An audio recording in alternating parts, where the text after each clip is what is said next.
Muy buenos días, buenas tardes. Em, He decidido realizar esta actividad a través de esta plataforma Zoom, que nos permitirá continuar con algunos de los contenidos de nuestro curso, poniendo foco quizás en los aspectos fundamentales del mismo, em, sin la necesidad de la presencialidad en el caso de que algunos de ustedes, frente a las circunstancias complejas que estamos viviendo, pudiera estar en complicaciones para poder asistir. De forma que entregaré algunos lineamientos fundamentales que además contribuyan a comprender de mejor modo eh, los aspectos neurofisiológicos que debieran tenerse presentes, entre otras cosas, como para poder dar curso a nuestro trabajo, equivalente a las notas de cátedra 2 y examen, como lo hemos propuesto y planificado. De forma que veremos en un primer momento y en una primera grabación una descripción del, del fenómeno de la sinapsis para posteriormente desarrollar algunos conceptos vinculados con la estimulación sináptica. Dentro de estos últimos, en estimulación sináptica, haremos algunas menciones a los fenómenos que ocurren en las membranas, tanto de la neurona presináptica como de la neurona postsináptica. ¿Sí? Así es que nada, bienvenidos, bienvenidas a esta cápsula, clase, que entrega entonces estos lineamientos fundamentales. Vamos a comenzar.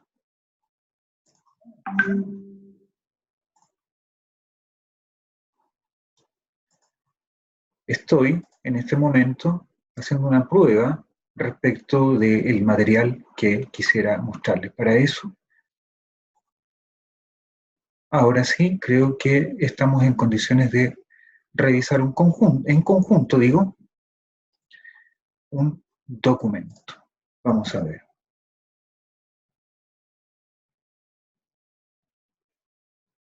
Estoy en un problema en este momento, no me ha sido posible hasta el momento. Vamos a ver si ahora sí.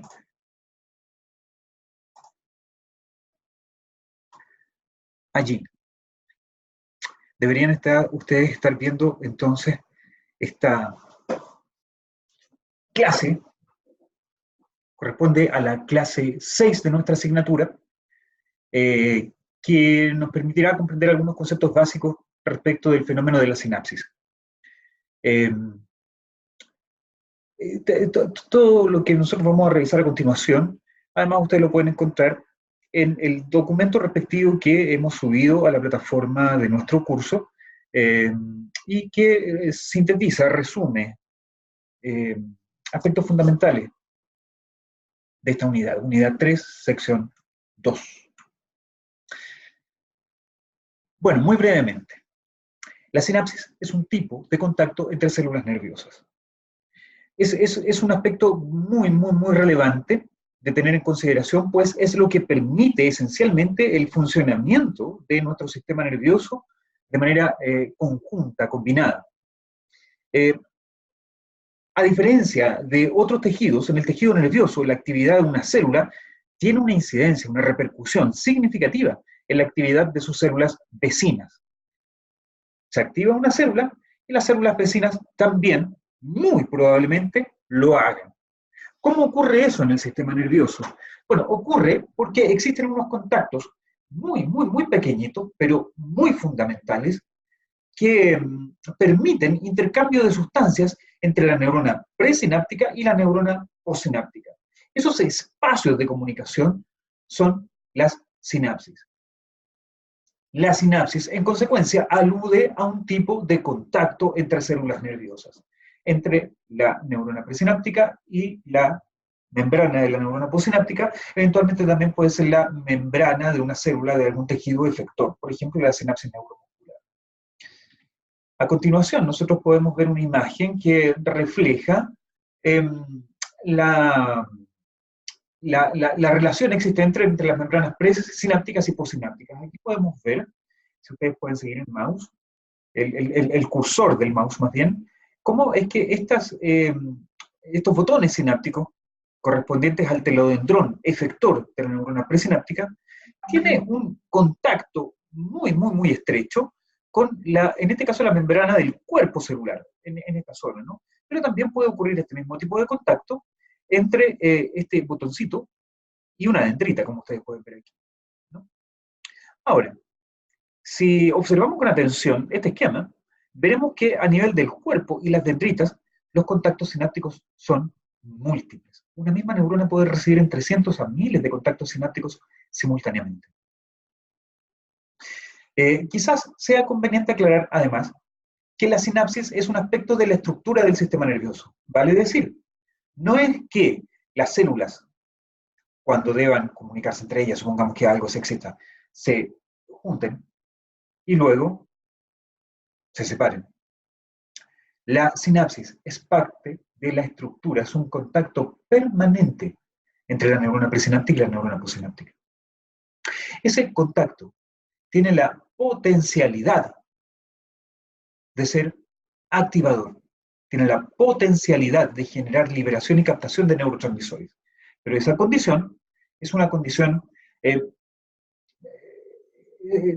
no diríamos excepcional, pero sí particular. No está ocurriendo permanentemente. Puede ocurrir como también pudiera no ocurrir. El contacto, con todo, es un contacto estable, establecido en el sistema nervioso.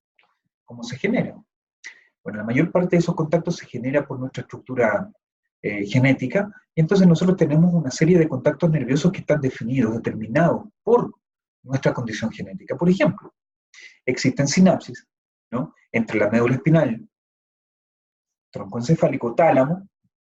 Existen sinapsis que ocurren entre el tálamo y la corteza cerebral. Existen sinapsis que ocurren entre unas cortezas y otras cortezas. Ahora, uno podría pensar a partir de eso que la estructura de nuestro sistema nervioso es una estructura más bien estática y que esos contactos entonces están predefinidos por nuestra estructura genética. Sin embargo, eso no es del todo cierto. En parte sí lo es. Pero otra parte muy importante de los contactos sinápticos son el resultado de nuestra interacción significativa con nuestro mundo. Dicho de otro modo, de nuestros aprendizajes.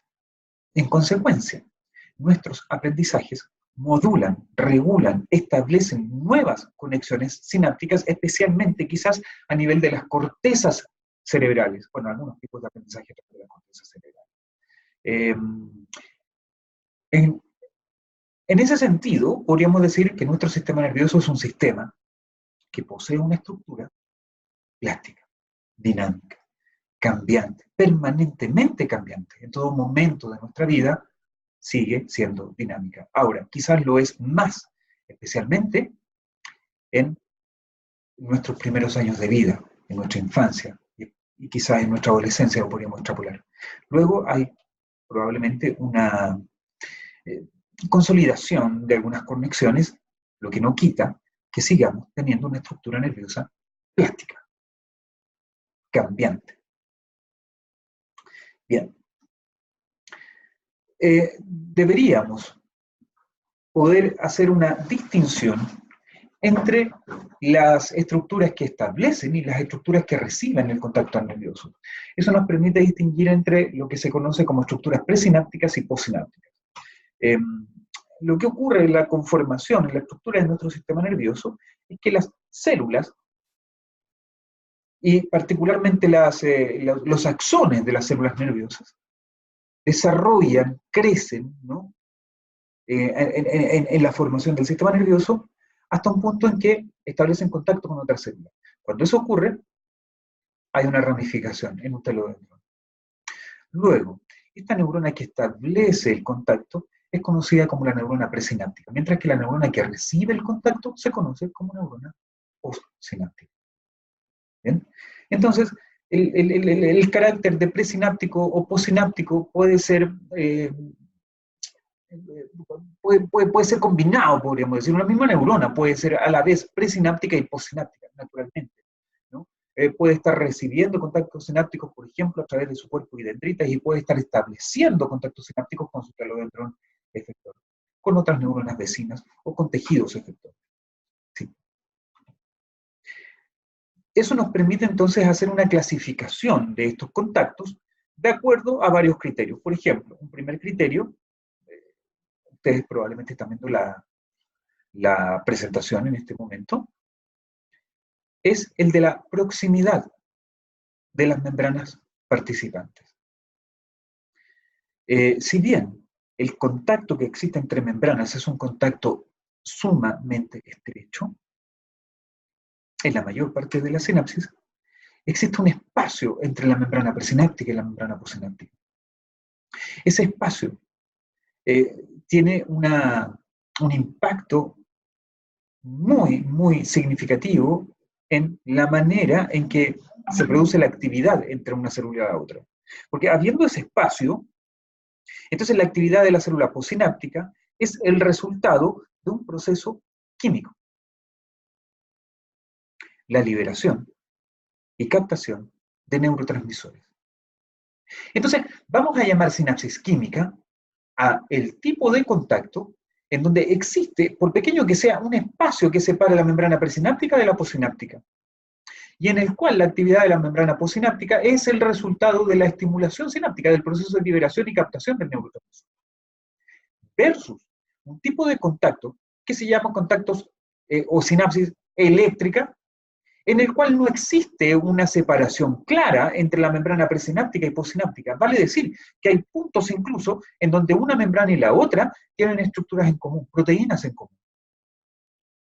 Eso hace que la depolarización de la membrana presináptica tenga como consecuencia inmediata la depolarización de la membrana postsináptica. Vale decir, no hay un proceso de liberación y captación de neurotransmisor. Es un tipo de contacto menos frecuente en nuestro sistema nervioso y que tiene unas implicancias también significativas en cuanto a su operar, que vamos a revisar enseguida, por supuesto. Con todo, nos interesará probablemente bastante más la sinapsis química que la sinapsis eléctrica, por ser esta primera, la química, una de mayor prevalencia en la actividad del sistema nervioso y probablemente aquella que de mejor forma explica su funcionamiento global. Por otra parte, la sinapsis química es la que permite, para aquellos que están haciendo sus trabajos, ¿no?, en neurotransmisores, comprender cómo es que una determinada molécula química, un neurotransmisor, como podría ser, por ejemplo, la dopamina, tiene una incidencia significativa en el funcionamiento de todo el sistema nervioso, por lo menos de partes significativas, muy significativas. ¿Bien? Entonces, nuestro foco indudablemente va a estar en la sinapsis química. Además, como hemos hecho estos ajustes y hemos generado una variación en nuestras clases, haciendo clases más bien no presenciales que presenciales, lo que nos obliga a poner algunos focos particulares, más énfasis, ¿no?, debiéramos poner a la sinapsis química que la sinapsis eléctrica.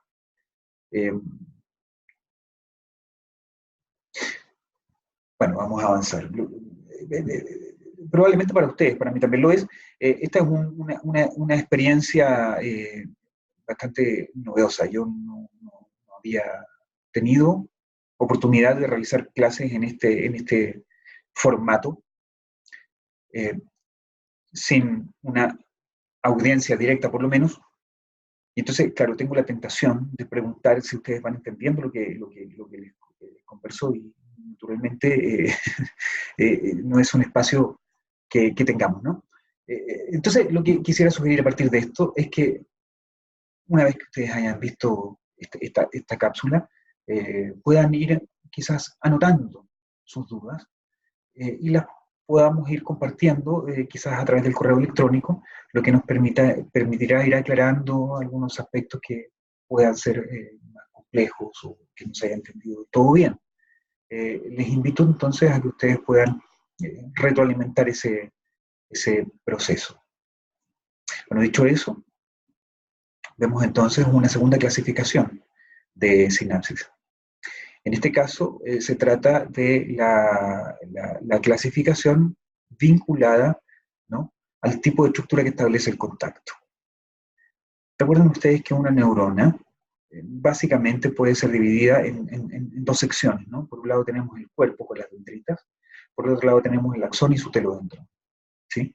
Entonces, una célula nerviosa puede establecer contactos sinápticos a través de su telodendrón. su axón y su telodendrón. Son los más comunes. Y esas se llaman sinapsis primarias. Sin embargo, como nosotros lo habíamos revisado con anterioridad, existen neuronas sin axón, ¿no? Bajo la clasificación, por ejemplo, de Pinel, serían neuronas multipolares, o también neuronas anaxonales, un cuerpo con una ramificación dendrita significativa. En ese tipo de neuronas, en ese tipo de neuronas, bien digo, las dendritas eventualmente tienen la posibilidad de liberar neurotransmisores, y entonces unas dendritas podrían llegar a estimular a otras dendritas de otras neuronas. Cuando eso ocurre, ese tipo de contactos entre dendritas es conocido como sinapsis secundaria. Entonces tenemos que las sinapsis pueden ser diferenciadas en primarias, cuando los contactos son establecidos por el telodendrón efector, y secundarias, cuando los contactos son establecidos por dendritas. En este último caso, hablamos de neuronas anaxonales. Y como tercer criterio, podemos también diferenciar a las sinapsis de acuerdo a la estructura que recibe el contacto. Una neurona, como lo habíamos dicho antes, puede ser diferenciada en la sección del cuerpo y las dendritas, o la sección del axón y su telodendro. Entonces, pudiera ser que el contacto sináptico sea recibido a nivel del cuerpo y dendritas, o bien sea recibido a nivel del axón, del telodendrón más bien, no del axón, del telodendrón, ¿sí? Ustedes seguramente están viendo en este momento la presentación y advertirán, como allí lo dice, que en una sección, recepción con el cuerpo de dendritas o bien recepción con los terminales sinápticos. Estas últimas, la sinapsis que se recibe con los terminales sinápticos, es llamada sinapsis término-terminal o axoaxónica. ¿Sí? Bueno, entonces, primer acercamiento a la virtualidad, por así decir, ¿no? A la clase no presencial, nos permite tener una idea general, muy general, de qué entendemos por sinapsis. Voy a resumir unos aspectos claves y luego vamos a pasar a una última lámina de esta clase. Primero, la sinapsis alude a un tipo de contacto entre células nerviosas. Es parte de la estructura del sistema nervioso. La función de la sinapsis se llama estimulación sináptica y consiste en el proceso de liberación y captación de neurotransmisor. Entonces tenemos por un lado estructura, sinapsis, y por otro función, estimulación sináptica. En coherencia, en concordancia con lo planteado en la primera unidad de nuestro curso, también se da el caso acá de que la estructura determina la función. Vale decir que dependiendo del tipo de contacto, será el tipo de estimulación en particular. Segunda idea. La sinapsis, el contacto entre células nerviosas, puede ser clasificado de diferente manera. Puede ser clasificado, por ejemplo, por la proximidad que existe entre las membranas sinápticas, caso en el cual hablamos de sinapsis químicas, cuando hay un espacio que las separa, o eléctricas, cuando no lo hay. La sinapsis puede ser clasificada también de acuerdo a la estructura que establece el contacto. En este caso hablamos de sinapsis primarias, cuando es establecida por el telodendrón efector, y secundaria, cuando es establecida entre dendritas, neuronas anaxonales. Y también puede ser clasificada la sinapsis, de acuerdo a la estructura que recibe el contacto. Vale decir que este sea recibido a nivel del cuerpo y las dendritas, o bien que sea recibido a nivel de los terminales sinápticos en el caso de las sinapsis axónicas. Bueno, finalmente, vamos a hacer una breve alusión a la actividad de las células nerviosas. Como nosotros lo vimos en algunas clases previas, las células nerviosas, las neuronas básicamente, pueden clasificarse de acuerdo a un criterio, ¿no? Al axón, en biaxonales, monoaxonales o anaxonales. En el caso de las neuronas biaxonales, su actividad es resultado de cambios que ocurren a nivel del ambiente. Recuerden que nuestras neuronas biaxonales son aquellas que están en contacto directo con el ambiente del sujeto o del propio sistema nervioso, ¿sí? Y entonces los cambios que ocurren en nuestro ambiente activan a las neuronas biaxonales. Vale decir que una neurona biaxonal no se activa por sinapsis, ni por estimulación sináptica. No se activa por neurotransmisores, se activa por el ambiente, por las condiciones de nuestro ambiente, por así decirlo. Para el caso de las neuronas monoaxonales y anaxonales, su actividad es resultado de la estimulación sináptica, ¿sí? Del proceso de liberación y captación de neurotransmisor. Eso nos genera dos mundos posibles, o sea, neuronas que se activan por los cambios que ocurren en el ambiente y neuronas que se activan por actividad de otras neuronas. Interesante, resulta tener presente que la proporción de neuronas monoaxonales es muchísimo mayor a la de las neuronas biaxonales. Por lo tanto, nuestra actividad, nuestra percepción incluso del mundo, depende mucho más de los contactos que ocurren entre neuronas entre sí que de lo que ocurre en nuestro ambiente. Vale decir que, siguiendo con una idea que hemos repetido varias veces en nuestro curso, nuestra manera de conceptualizar nuestro mundo depende de la interacción intrínseca entre neuronas. Depende de la actividad del propio sistema nervioso. Generamos una realidad en coherencia con la actividad de nuestro sistema nervioso y con su estructura. Cada uno de nosotros, con una estructura particular, genera una realidad particular. Bueno, espero que esta modalidad permita ajustarnos de alguna manera a las condiciones que en este momento estamos enfrentando como nación y contribuya a que podamos continuar reforzando algunos de nuestros contenidos claves. Les invito a que puedan plantear sus inquietudes, sus dudas, ¿no? Al correo electrónico nlavandero@utla.cl, que no está apareciendo aquí abajo, y así nos mantendremos en contacto. Que esté muy bien. Chao.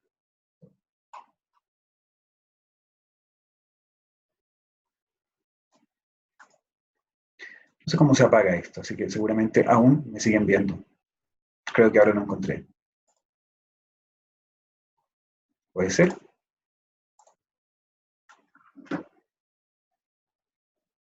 Ahora sí. Aquí está. Chao.